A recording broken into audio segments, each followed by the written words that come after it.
Are live. Hello, everybody. I am Cam of Cam and Focus with Geek News Now, and I am joined today by the legendary Jonathan Maberry. How are you today, sir? I'm really good today. It's been a really nice working Sunday. Yeah. Well, what are Sundays typically like for you? What's your typical Sunday routine? Well, for the last couple of years, they've been pretty much the same as work days, except fewer business calls. I'm doing 4 novels back to back this year, and I'll be doing Oh, that wow. each of the next couple of years, plus comics, plus editing 3 anthologies, plus editing a magazine. So I've got to budget my time. On Sundays, I get fewer business calls, so I can focus more on just creativity. And I'm close to 4,000 words for the novel I'm working on right now, and 4,000 words today. And Yeah. that's my goal for each day is to do about 4,000 words. So, and it wasn't a pressure today. It was nice. Listen to some good music, drank some good coffee, Yeah. wrote appalling scenes of in a novel that should scare the pants off people. I hope. So it's a good Sunday. Now, do you typically work on 4 novels at once like that, or how many Well, projects do you typically find yourself working on at any given time? it's kind of funny because the 4 novels, I'm not doing them at the same time. They're just back to back. Oh, I'm gotcha. Okay. allotting myself about 3 months per book.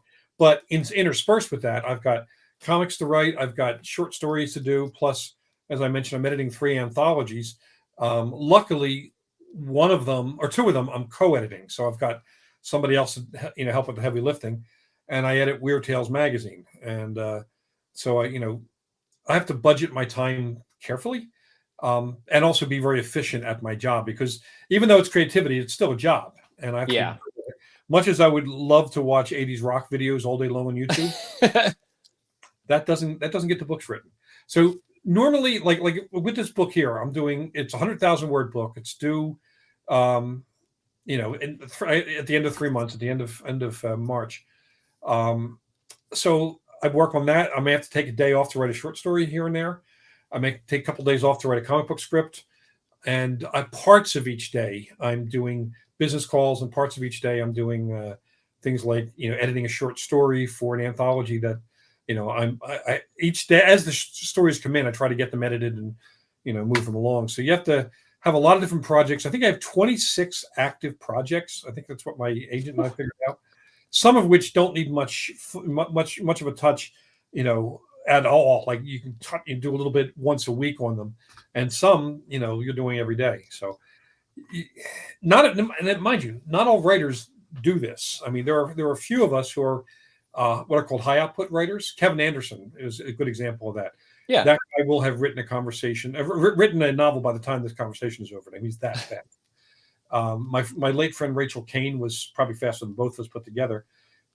But I like working on multiple projects, and I like writing fast. It's the zone where I do my best work. When I Sure. have a lot of time, I tend to not write stuff that is as highly reviewed. So apparently, the fast zone is my zone, and I think it comes from having studied journalism rather than creative writing. Okay. Write it quick and dirty, fix it, rewrite, move on. That's journalism 101 right there. Do you ever find yourself getting overwhelmed with all these projects that you have to take on at a time? I did last year because I was sick a lot last year. I had COVID twice, I had pneumonia, and a couple other things. And when COVID's full blown, you are not writing. You are Yeah. and sleeping halfway through, binge watching something that you won't remember later on. It was Sure. 2022 sucked. So the fact that I got my work done remains a mystery to me because like for example, the second time I had COVID, they put me on this stuff called Paxlovid, which is antiviral. Yeah. That's the big thing right now. Healthy for a while. So during that window of I don't know 8 days, I was writing sometimes as much as 10 or 12,000 words a day because I knew that once I was done the Paxlovid, there was supposed to be a symptom backlash, which I got. So if I hadn't been able to power through and finish that book during the Paxlovid, I would probably be I would have torn my hair out at this point and pissed off a whole bunch of editors. If you're late with one book, you're going to be late with every book beyond it. Yes, definitely. Yeah, I had COVID myself back in June or July, and it wasn't the most sick that I've ever felt, but the headache and body aches were just crippling. And I'm working on a book myself it's been a passion project of mine for a good long while now. And as I'm laying there in bed, it's like, oh, I want to write. I want to write. And then once I sit down at my computer and just put my hands on the keyboard, it's like my mind is just it's just not there. Yeah, I fell asleep at my computer quite a few times. At one point, I was woke up and my hand was on the keyboard, and I had like 80 pages of the letter L. Oops. But yeah, it's no fun writing while sick, and Yeah.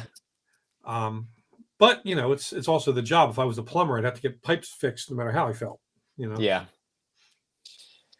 And it do you kind of find it difficult at times to balance the creative aspect versus well, I guess the job aspect of it? Business.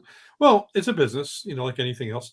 And because I don't mythologize the process of being a writer, and I don't wait for my muse to come and whisper in my ear and all that bullshit, I can kind of jump right back into the saddle. Anytime I can sit and type on something, whether it's my phone, iPad, laptop, or computer, I'm going to write something. So Sure. I can jump right in. So I've conditioned myself to be able to do the business side, and I like the business side of things, making deals, pitching stuff, working on revisions, discussing contracts, doing Hollywood stuff. I love all that stuff, and I teach the business side of it too, which is actually the conference I was at last week.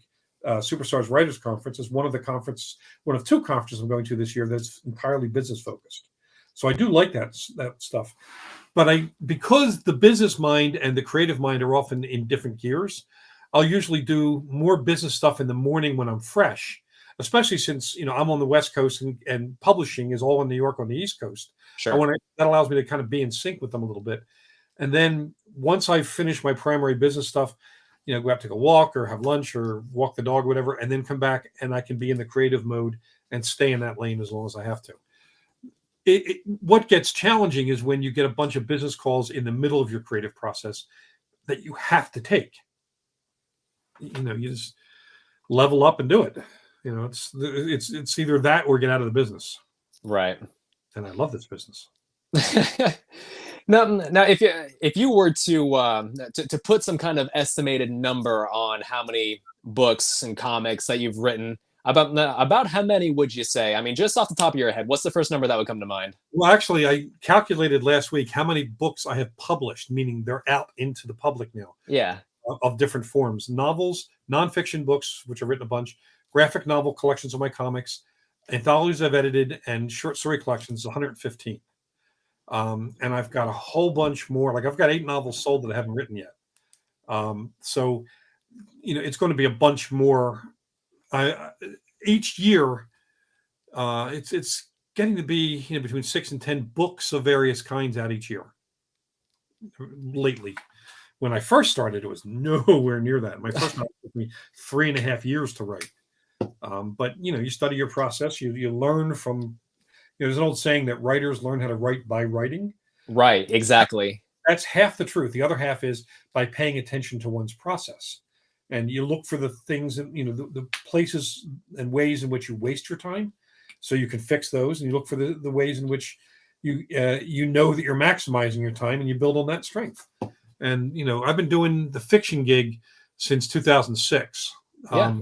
Before that, I was a nonfiction writer, going way back, magazine articles and nonfiction books. But I've been a full-time writer since I became a novelist. So since then, I'm writing my 48th novel since 2006. Wow. Well, congratulations. Yeah, thank you. It's fun too. I mean, think of the job description: professional daydreamer.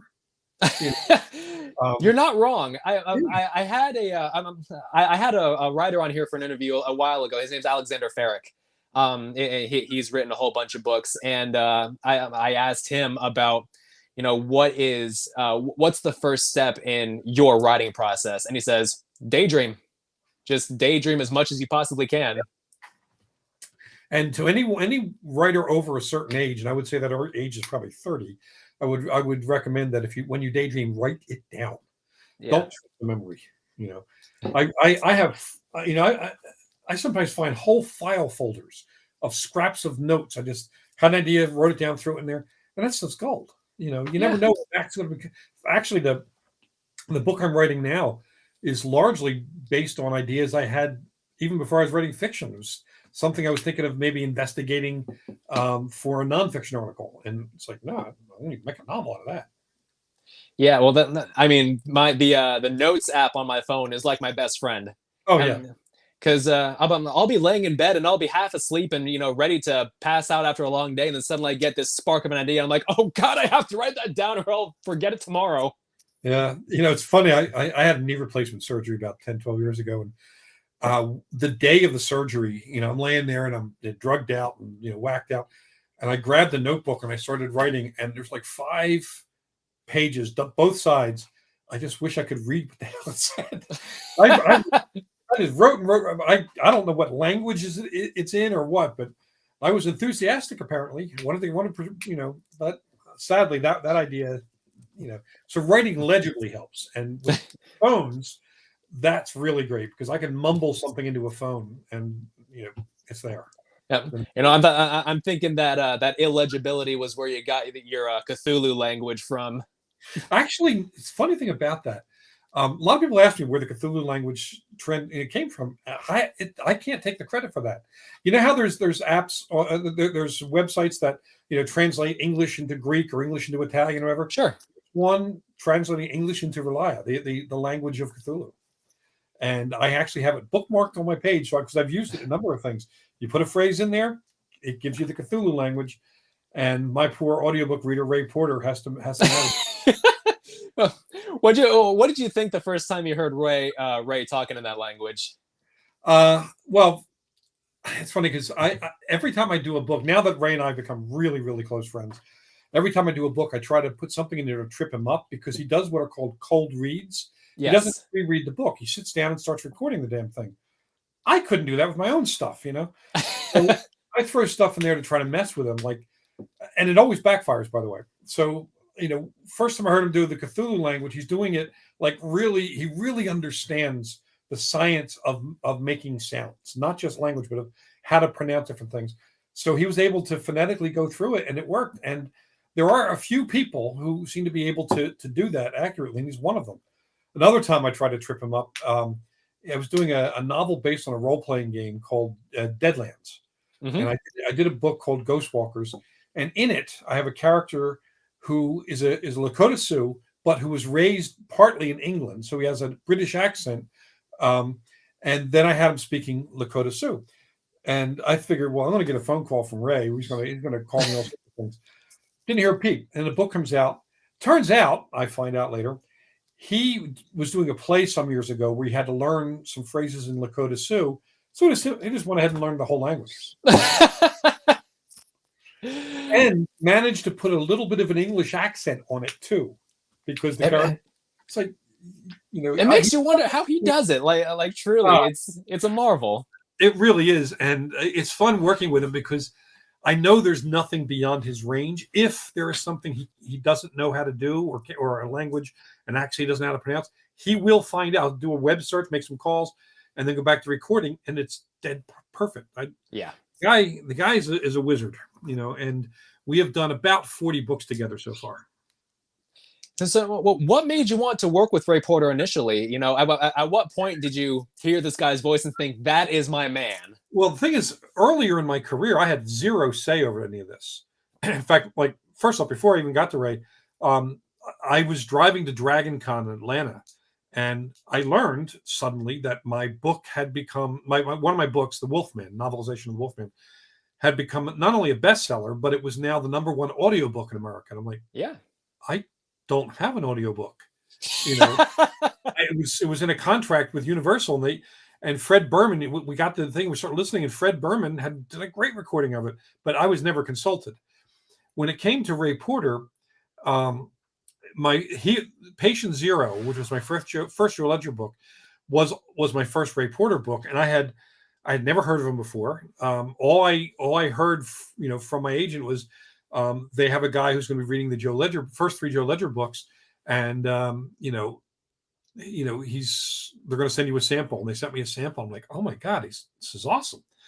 And weirdly, I was the very first writer to ever reach out to Ray Porter and say, and just open a dialogue with him. He said that most of the people he reads never bother to make contact with him. And now there are some that do. I mean, I have two close friends who he records, Scott Sigler and Peter Kleins. Of course, actually we all met. Like they met him at one of my book signings, and we all just became friends. And he picked them up they picked him up as a reader. Yeah. But I had nothing to do with it. Now I have had a lot to do with him when Macmillan picked up the rest of the Joe Ledger series after starting with book 4. I insisted they keep Ray, and I'm glad I did. And now in a lot of my book contracts, it'll say that they have to offer the audio read to Ray Porter first. It's actually in my book contracts because he's the voice I hear in my head now.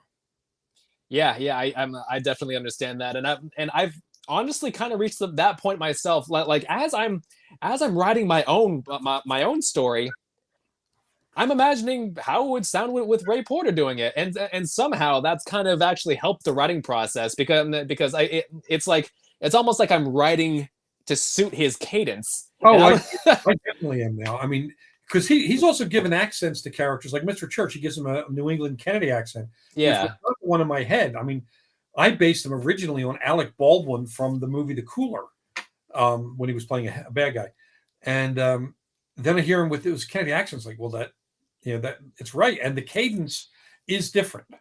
So I started writing to Ray's voice, his recording style, and often I hear his voice recording the stuff as I'm typing it. I hear it in my head. So it's a really good working partnership too. He actually just wrote. He's written 2 short stories for me for publication, both Joe Ledger stories. Okay. And, so I'm turning him into a writer. It's my evil master plan. Professional writer.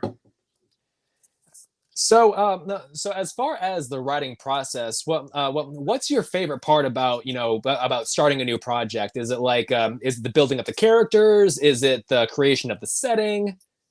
Well, characters always. Everything for me starts with characters. Mm-hmm. Even if I have a big concept that I want to build a novel around, as soon as I have the idea of what the concept is, I start thinking about whose lives would be most impacted by that concept. So it go back to character. But really, the most fun part of this for me is those first few pages when you're finding out what the voice of that book wants to be. And sometimes you have to step back and enter it through several different doorways. With the book I'm writing now, Necrotech, I started it 3 times. Now, this is not, I don't consider this failure or mistake. Sometimes you have to noodle around to find the voice. I started with one character's point of view, and it was useful, but it wasn't the right mood. So with another character's point of view, a character who's definitely in the books, but it was much too youthful a point of view. And this is a cosmic horror, deep space, series. Awesome.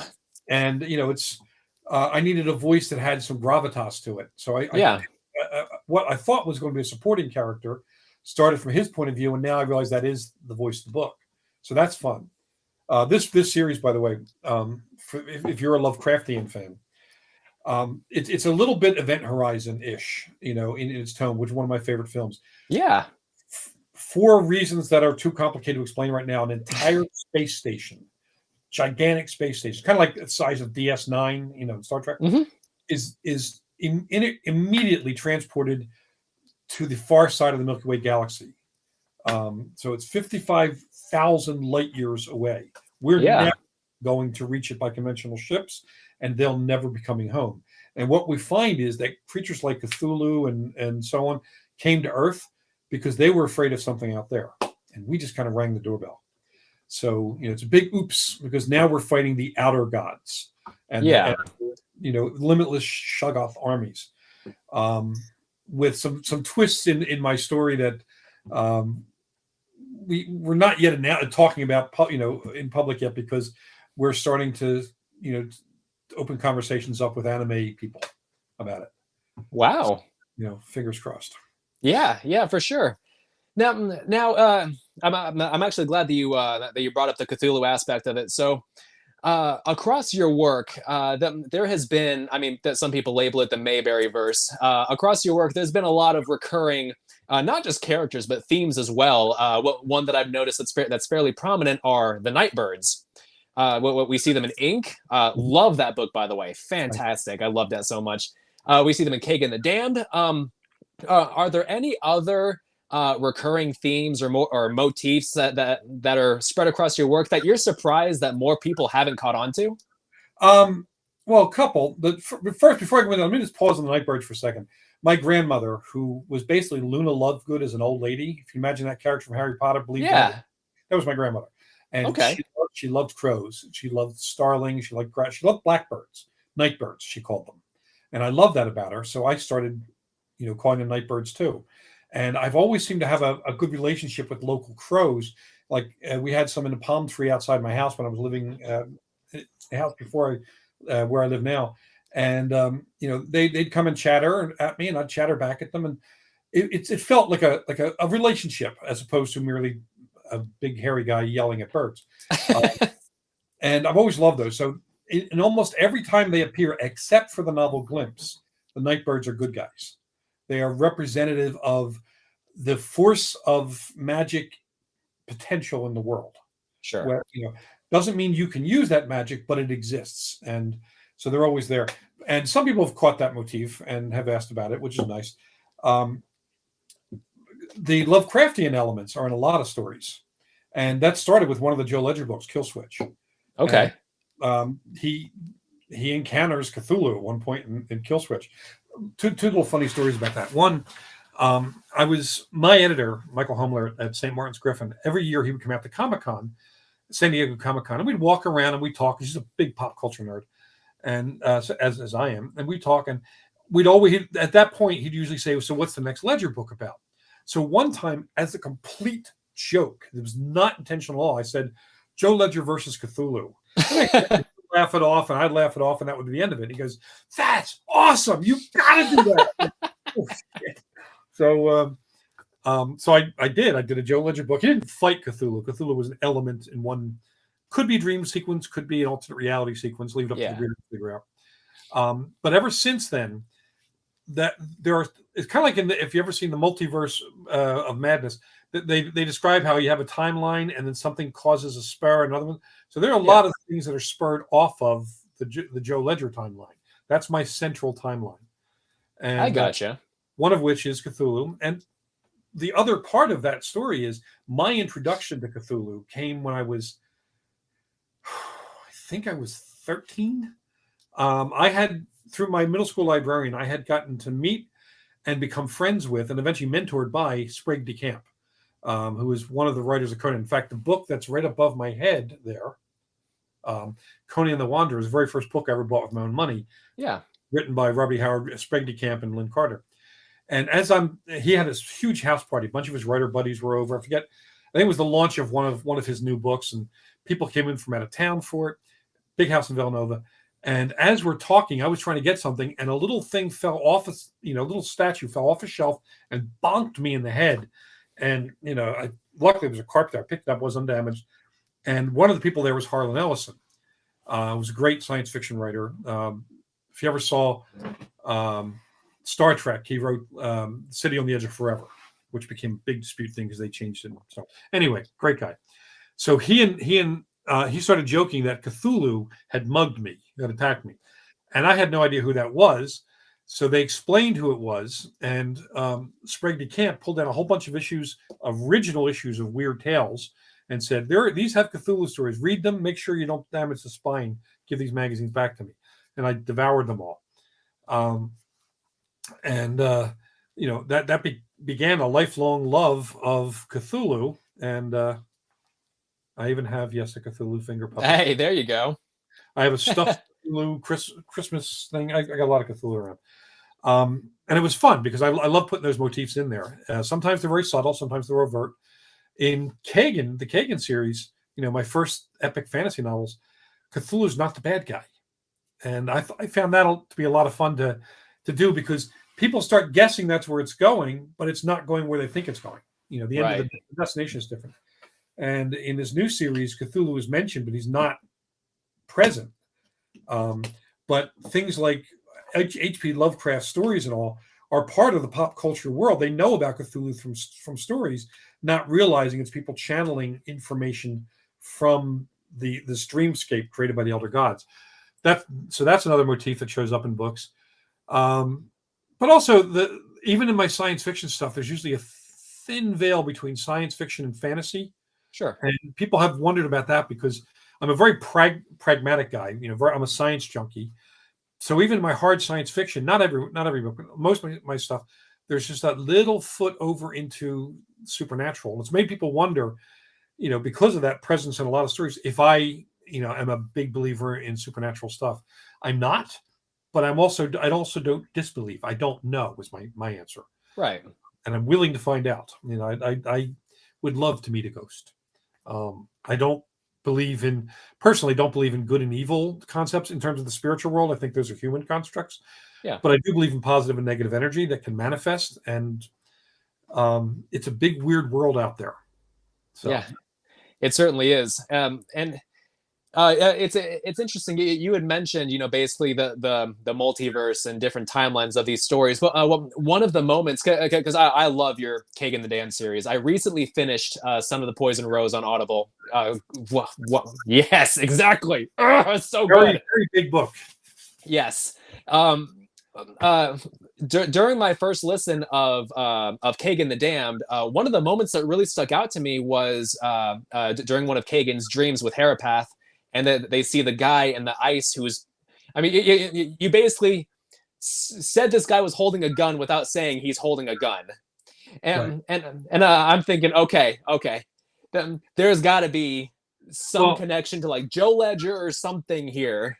In a way, I mean, there is a character in the second book that is from the Joe Ledger universe. The character of Nicodemus, who's the Prince of Games in the Kagan books. So it is that same character. He's an immortal trickster spirit.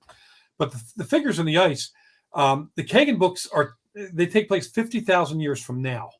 Okay. Something massive happened. Some people have already heard me talk about it, so it's not really a spoiler that the Yellowstone caldera blows up. And it causes problems. And one of the other things that happens around the same time is there's this volcano in the South Atlantic, I think it is, that if there's one fragile side of it, and it's so massive that if it collapses, it'll create a tsunami that'll wipe out most of Western Europe and most of the Eastern United States. So these things start happening, and it throws us into an ice age. But also prior to that, I mean, it's pretty obvious that there are zombies in the story too. Sure. And those zombies are the zombies from my Rotten Ruin series. Okay. Same kind of zombies. I even hint that there's little tiny threadworms in their blood. That's from the Dead of Night series and the Rotten Ruin series. In both series are one timeline spin-off from Joe Ledger, because he's in both series as well. Gotcha. So I like zombies. Zombies are another motif that are in a lot of my stuff. Yeah, it's so interesting to see how you weave these things together. Honestly, that makes me want to go back and listen to Ink and try and figure out, okay, where is this connecting here to? Now that's Ink actually takes place 15 years after my first three novels, the Ghost Road trilogy. So it takes place after that. It's tied to the novel Glimpse, the presence of the character Monk Addison. Yep. And Monk Addison is tied to Joe Ledger in a short story I just wrote. So it is squarely in the book Ink is in the standard chronology, the main chronology that includes the Joe Ledger books. Okay. Now I just want to like listen to everything and be like, oh, yeah, I know what that's from. Oh, I know what that's from. Well, let me actually tell you why I'm doing all this too. So when my first novel came out, Ghost Road Blues came out, it was nominated for 2 awards. It was nominated for 2 Bram Stoker Awards. Yeah. For Best First Novel, which it won, and for Novel of the Year, which it lost to Stephen King. And if you're going to lose, Stephen King. So a few months later, I happened to run into Steve for the first time at the Edgar Awards, and I got to sit and talk with him and his wife and the sons for quite a while. And one of the things we talked about is he was asking me, he said, "That was your first book?" And I said, "Yeah." He said, "Where do you plan to go?" And he said, "All over the place. I don't have just one lane." He says, "Good thinking." And he said, "Do yourself a little favor and do your readers a little favor. Every now and then, let a character from this book wander into that book. Make sure you do it in a way that doesn't require they have read the previous book. Sure. But if they have, that'll add another little layer to it, and the reader gets on the inside track of it, and they have fun and you have fun. I'm like, well, if everybody's having fun, that sounds like a business plan to me. So I started doing that, and I started doing it with the third Joe Ledger book, fourth Joe Ledger book, where a character from the Pine Deep series becomes an advisor to them. Same character as an advisor to my character Monk Addison. She's an advisor to Sam Hunter, my werewolf PI. She's the folklorist that everyone goes to, and it's fun because she's in a great way the connective tissue, and she's a kind of a younger stand-in for my grandmother who knew everything about folklore. Yeah. So, but yeah, Steve King is responsible for that. Gotcha. Now, regarding Pine Deep, obviously your Pine Deep trilogy was very highly regarded, and then we saw the return of that town with Ink as well. What was your inspiration for creating a town where anything that can go wrong does? Well, funny. A lot of people think it's because of Buffy the Vampire Slayer and the Hellmouth, but it really wasn't. I grew up in Philly, and in the Philly suburbs, there was this little town called New Hope, and for many years, it was known as the most haunted town in America. Mm-hmm. Just to attract weird stuff, and there were books written about it and so on. I mean, granted, Savannah is still considered the most haunted town in America, but for a while that was considered the most haunted town, and there were battles there during the Revolutionary War and so on. And I thought, and they also put a lot of stock into Halloween. I always had Halloween festivals and all sorts of things. So that became the model for my town of Pine Deep. I expanded it a bit, changed the geography a bit, but it's really that town.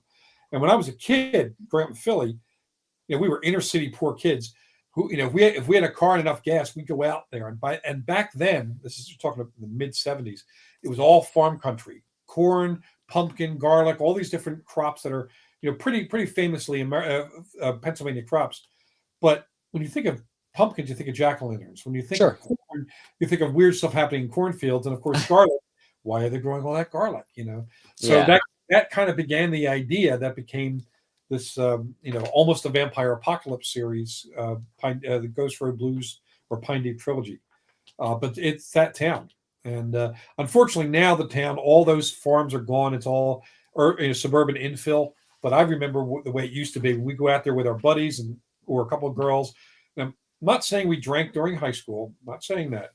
But we would go out and have entertaining beverages and sit around a little fire in the middle of these vast cornfields. And being tough inner city kids, we tell each other ghost stories and try to get ourselves scared. And it worked really well. We'd scare the crap out of each other. So how can I not want to use that as the basis for a novel?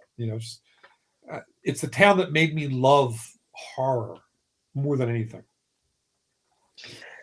So, when it comes to creating these stories, and not really any one story in particular, but when it comes to the art of creation, really, making these stories, it's not just about sitting down and writing events that happen with these characters and whatever. It's definitely a huge exploration, because not only do you have to have a good map of the events that occur, but you also have to get in the characters' heads, have them react to things in a realistic way, create lasting experience for them.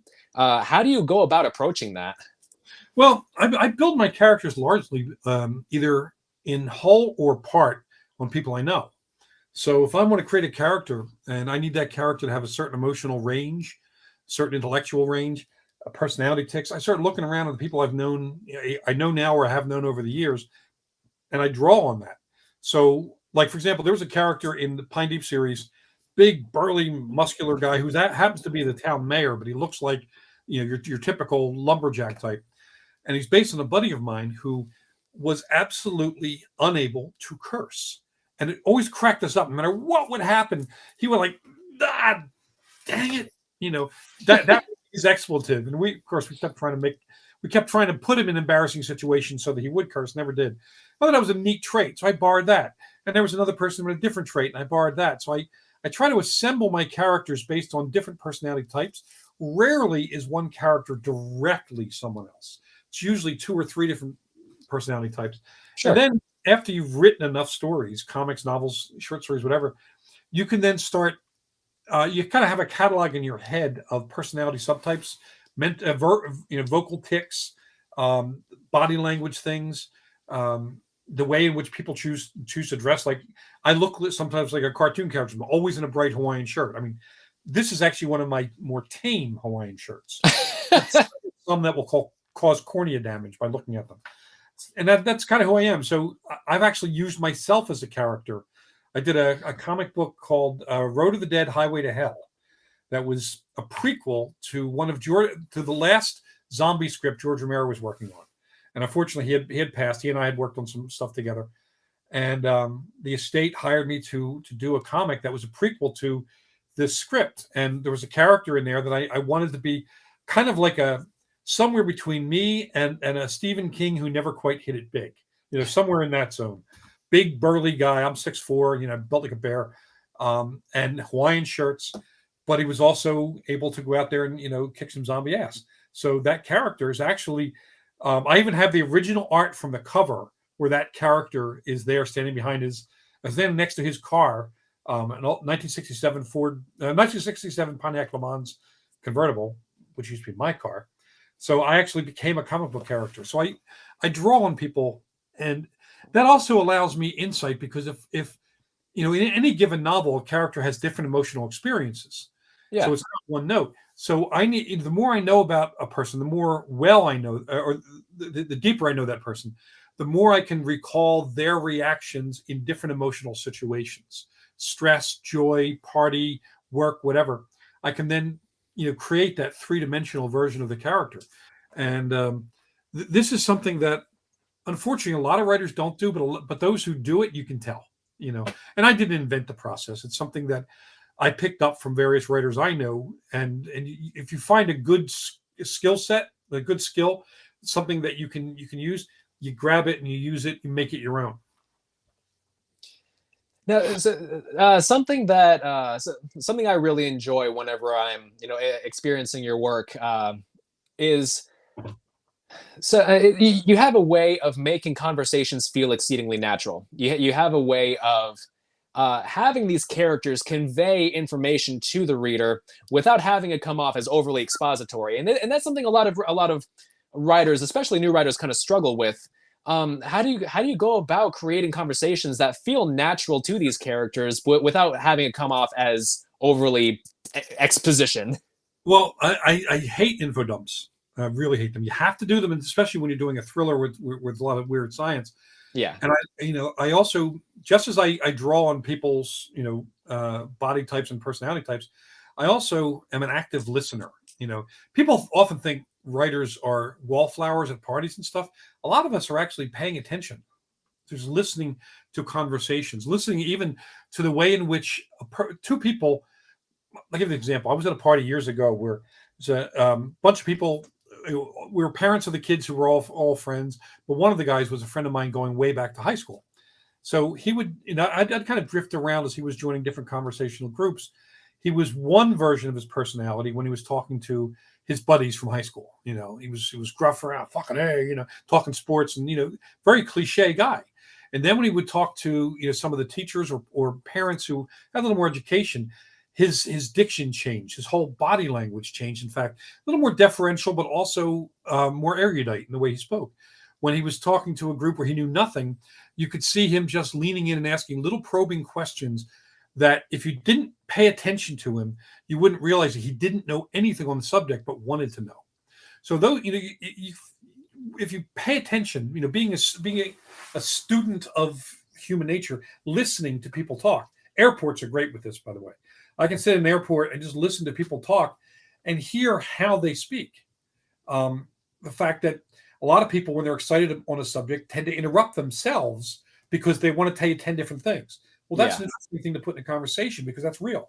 Or somebody who has is trying to explain something without really knowing much about it. The way they pick out words to try to explain things is interesting because they could be intelligent but not necessarily educated.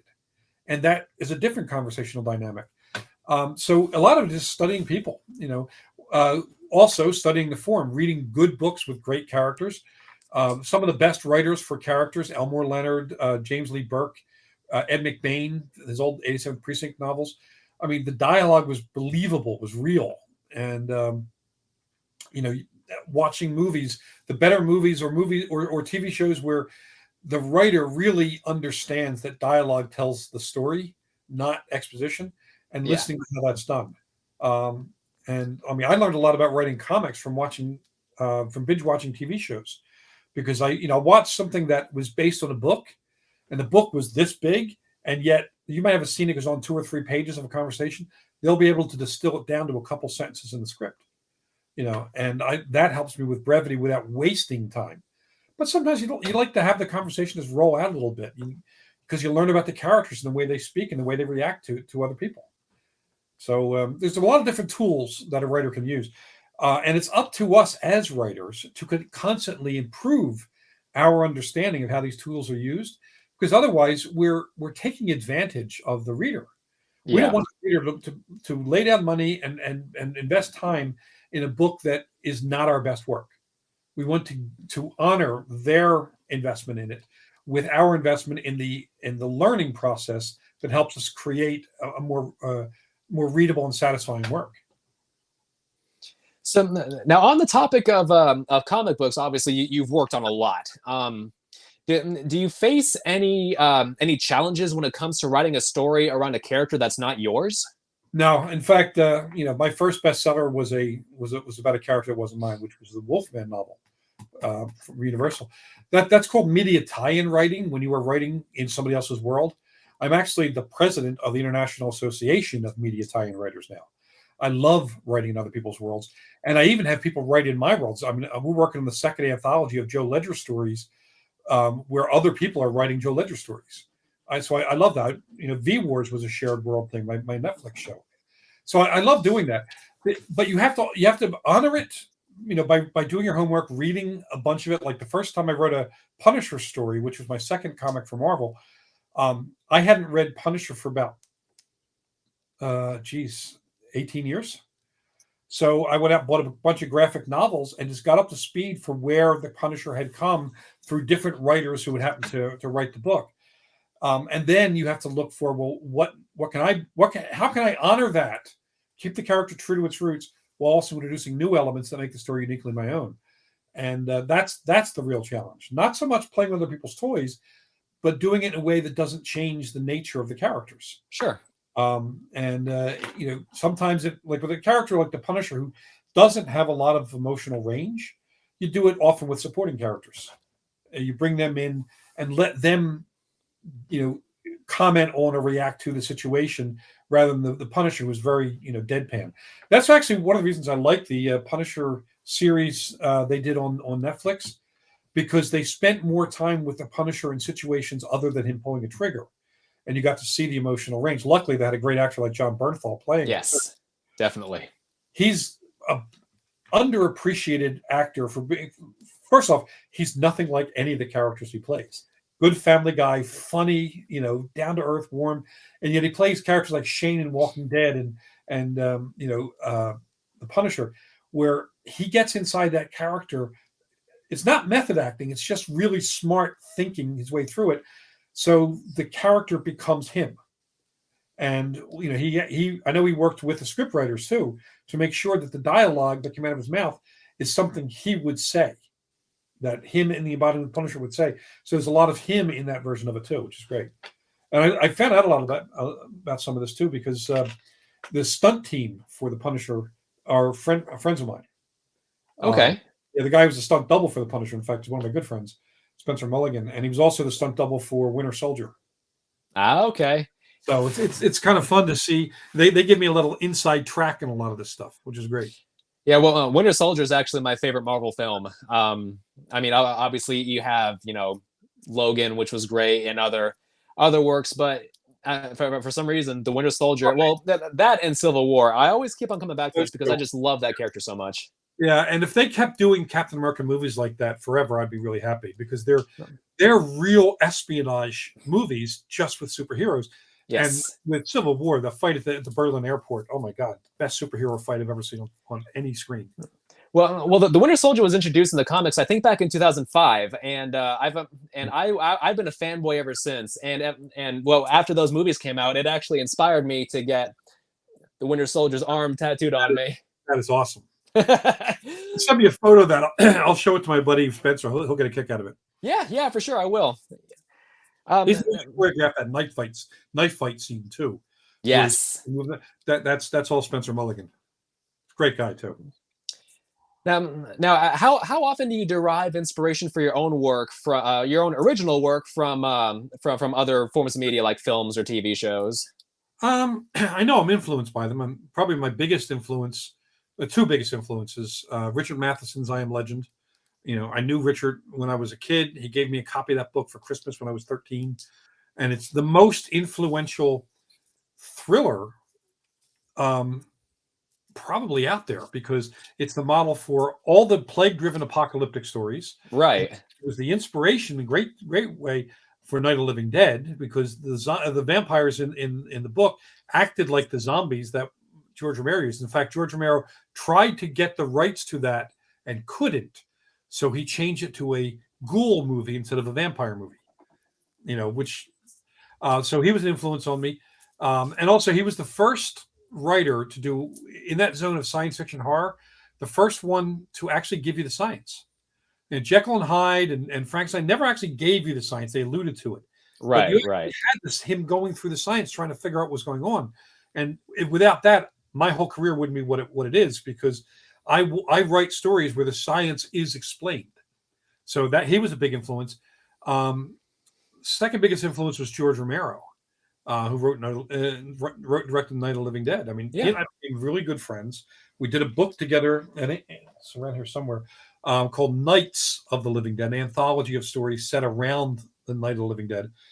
And I had actually written a book called Dead of Night to honor him. I actually dedicated it to him. As much as I love Night of the Living Dead, the explanation for how the plague started makes no scientific sense. Radiation from a returning probe could not do it. Something else had to do it. And after talking to tons of epidemiologists and so on, what we decided was parasites could do it, could do a lot of it. Like we were able to get to 70% doable for a zombie apocalypse using parasites. Luckily, that last 30%, not so much. But Romero, I mean, I snuck into the movies when I was 10 years old to see the world premiere of Night of the Living Dead, October 2nd, 1968. And ever since then, every time I go into a building, I automatically start looking for exits and how I would deal with zombies if they came. Still do it, and it's fun. It's a problem solving exercise. Yeah.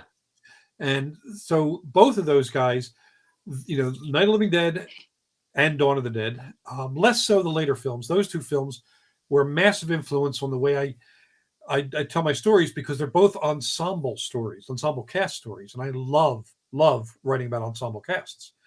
So between that and Night of the Living Dead meets I Am Legend pretty much is my career. That's the zone. So those guys were massive influences on me, and you can't be a creative in this field without giving a nod to Jack Kirby and Stan Lee, because I grew up reading comics. I still have the very first comic I ever bought, Fantastic Four 66. Yeah. First one I bought my own money. And, I'm a huge comic book nerd. Not just Marvel. I was mostly a Marvel guy, but everybody. But those guys, unlike DC at the time, their stuff was real human interest. Their characters had human flaws. Yeah. And, I saw flaws all around me as a kid growing up. Grew up in a very troubled household. I saw characters rising above oppression of one kind or another to triumph as the hero of their own story. And I wanted to be that for myself. That's why I got involved in martial arts. So, my personal pantheon, George Romero, Richard Matheson, Stan Lee, and Jack Kirby. Those are my four gods in my personal pantheon. And I am thankful for them every day. Now, do you have any particular writing pet peeves? Like what are some things that you might find in the first few pages of a book that automatically makes that book a do not finish? Passive voice. A lot of people use passive voice when they're writing, and it should be active. You should be immediately involved in it. I hate books that take a long time to get started. Like right now, if either The Hobbit or Lord of the Rings was being pitched by an agent right now, neither of them would sell. The editors would say you got to cut out all that party crap and start with them on the road, and that's where the Yes. story starts. And I was told that actually by Lynn Carter, who was, the guy who co-wrote that book up there. And I started looking for it, and I realized that there's a lot of writers who spend too much time trying to get started when you should actually get started. Yeah. It's what made me read Elmore Leonard, because he didn't waste a word. Um, Other pet peeves: characters who are different from the writer in terms of either gender or race or whatever, but all sound like the writer. So a lot of writers don't bother to look outside of their own experience, and this is something I absolutely do. When I was writing the book Ink, you mentioned that you enjoy that book. There were a couple things about that book that are completely outside my experience. I have no tattoos, and the book is about people with tattoos and the Yeah. importance of tattoos. So I interviewed hundreds of people with tattoos about why they got them, has the meaning changed, what was the family reaction, why that particular image, and so on. And also, there's a relationship in there between a bi-curious woman who's in a heterosexual marriage with kids, who's never been with a woman, but thinks that might be something. She might be bisexual, and a Yeah. lesbian who had broken out of the conditioning as a kid and embraced that as who she was, and they get to a relationship. Last thing I want is to have, first off, a lesbian character that sounds like it was written by a white guy or a straight male. I didn't want Yes. to do that, and the lesbian in the story is also black too. So I interviewed a lot of people about their experiences. I do not like cliche. I do not like to fall in the traps of assumption, and I Sure. hate it when I see other writers doing that. Where you read a book about Native Americans, and it's clear they've never talked to somebody who's an indigenous person. They read about somebody from another culture, and they've never done their homework. And partly it's they're missing an opportunity, because it's an opportunity to learn, to deepen our understanding of people, let alone the characters we write. But it also allows you to write with more integrity to those characters. They are who they are because we've talked to people who are that, and we learn from it, and not just listened to their answers, but listen with deliberate empathy to who they are, and that allows us to create characters that are much more realistic. And I do it for myself as a writer, because I don't want to write out of integrity. Right. But it is very gratifying when I hear from people whose experiences, those characters, align with, and they tell me that, wow, you really got that right. And I'm like, oh, that is the best news you could tell me. More than you liked my book, the fact that a character way outside my experience was written with insight, because I paid attention to when people were talking, that is gold. And I'm really happy about that. Yeah, I can imagine. I mean, it's always it always shows a lot whenever a writer has gone out of their way to really um I don't want to say educate themselves, but I can't think of another way to articulate that idea.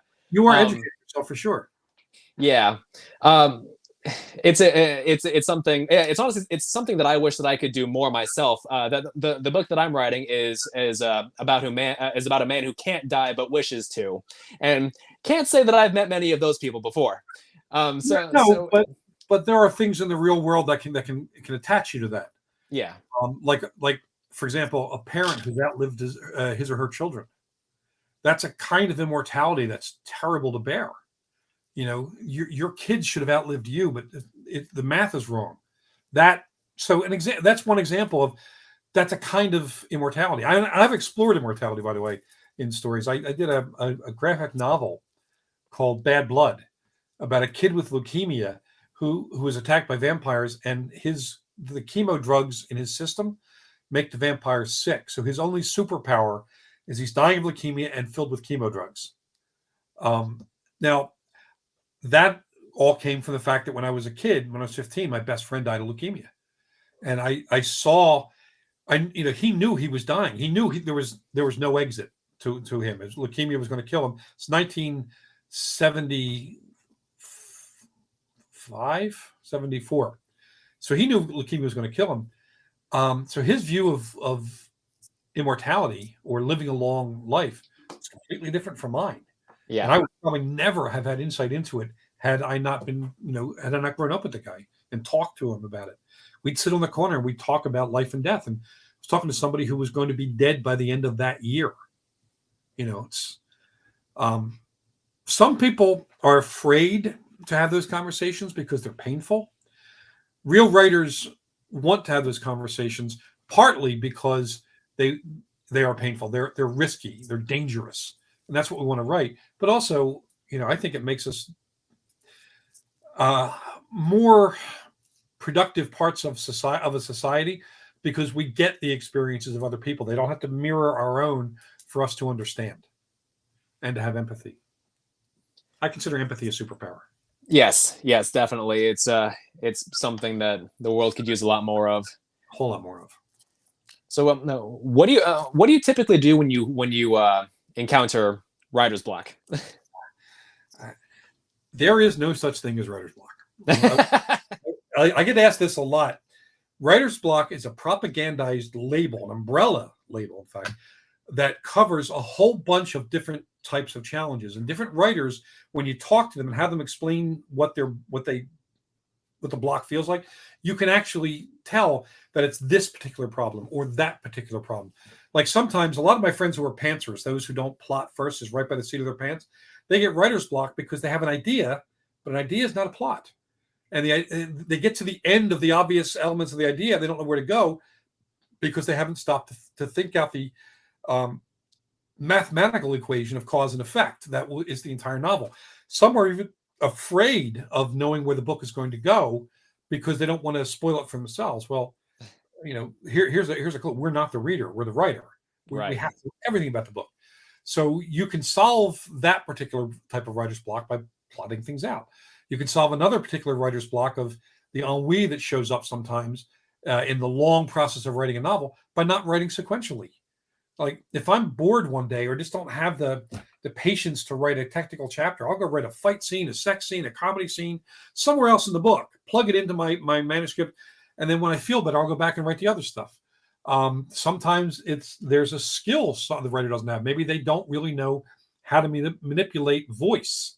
They don't know how to manipulate tense, or they don't know enough about figurative or descriptive language, et cetera, et cetera. Like they don't know how to build a metaphor in or a motif. But all of those are learnable things. Just because a lot of us are natural storytellers doesn't mean that we are successful writers. The more we learn about our craft, the more we can manipulate that craft. And I don't know a single writer on deadline who has writer's block. Not one. I remember back when I was going to journalism school at Temple University, that question came up then too. And the editor said, "Well, tell you what, you do this. Next time your editor wants you to go out and cover 5-alarm fire, try telling him that you're not feeling it, that you don't understand what the fire is about. You can't write it. You'll be working at a hoagie shop next day because you won't be a reporter." And that's the case. I mean, there's always a fix. That's why I love community building so much with writers, because if one writer in a group is feeling blocked, somebody else will absolutely have the answer to it, have a suggestion, and usually multiple suggestions for how to get around that block. Writers' communities are part of the way in which it's kind of like they're the vaccine to the plague of writer's block. But I just dislike the term because once we accept that writer's block's a thing, we then, on some level, accept that we can't get past it, that it is a true wall with no door in it, and it's not.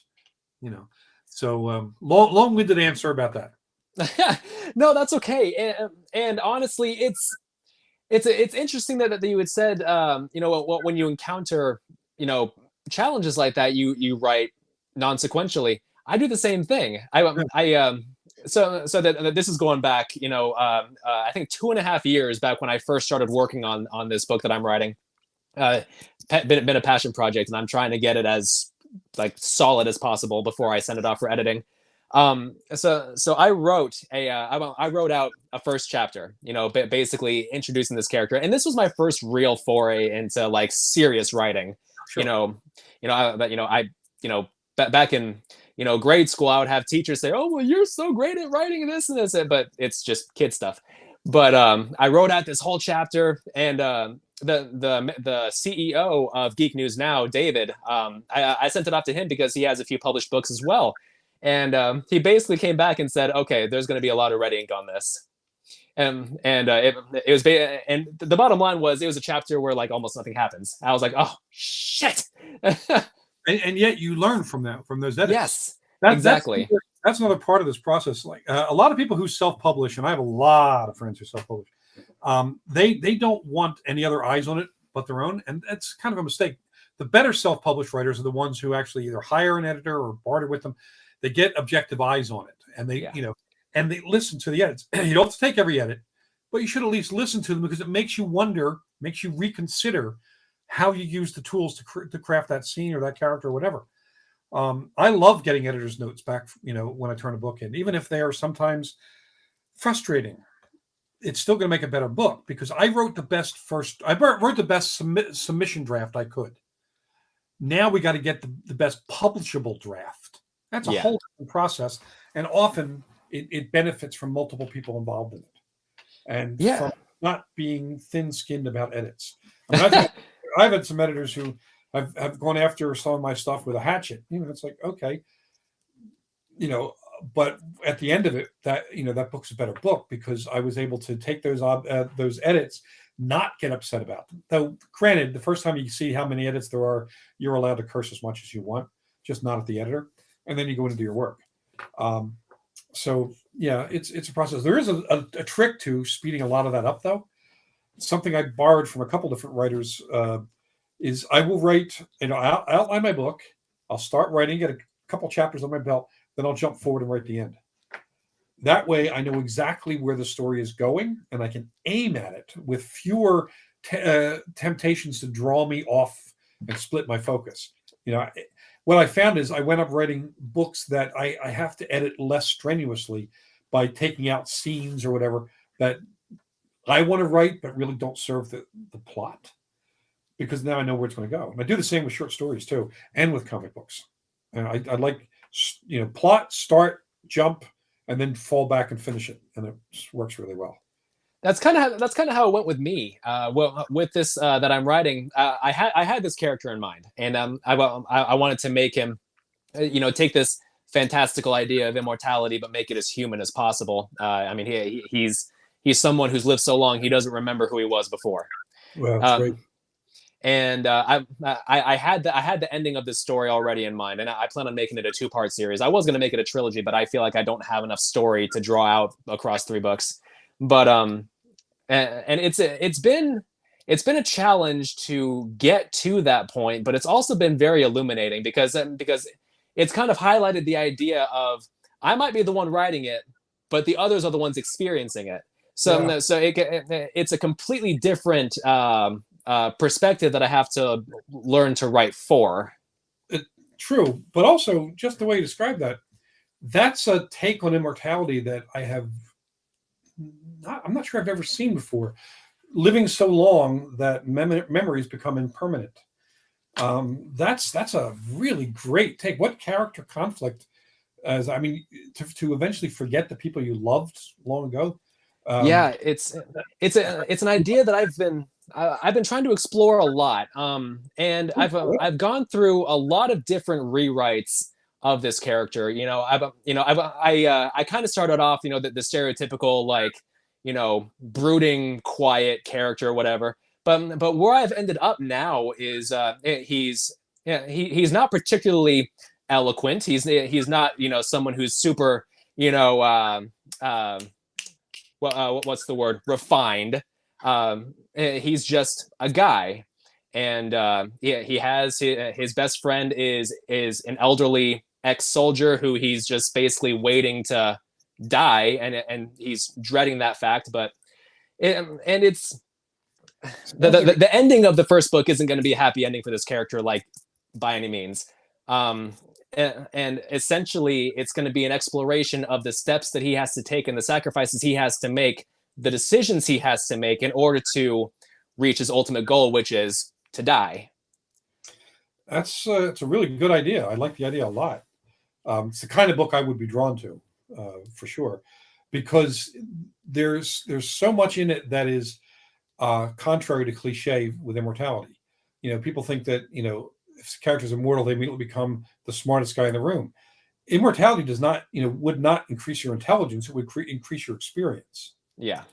And if somebody who's not super intelligent organically, just is not super intelligent, is not going to become super intelligent. It's not like you get that.